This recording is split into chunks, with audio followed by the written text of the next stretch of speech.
আসসালামু আলাইকুম গাইস। আসলে রাতের বেলা ডিউটি করা যে কি কষ্ট, যে করে সেই শুধু বোঝে। হ্যাঁ, সারা রাত্রি ডিউটি করলাম, এখন বাজে 5টা। সারা রাত ডিউটি করছি, 3বার চোখে পানি দিছি, এখন একবার পানি দিয়ে আসলাম আবার। ঠিক আছে, এই যে কাজ করতেছি। তো রাতের ডিউটি খুব কষ্টের, মানে যারা করে তারাই শুধু বুঝবে কি কষ্ট হয়। এই যে এগুলা মাল সারা রাত কাটতে হয় আমারে।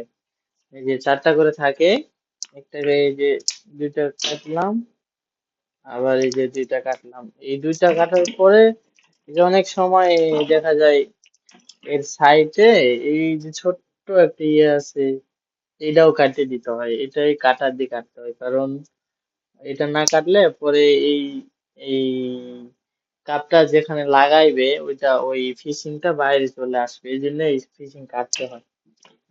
সারা রাত বসে থাকিলে এগুলাই করা, কি করুম, জীবন শেষ ভাই।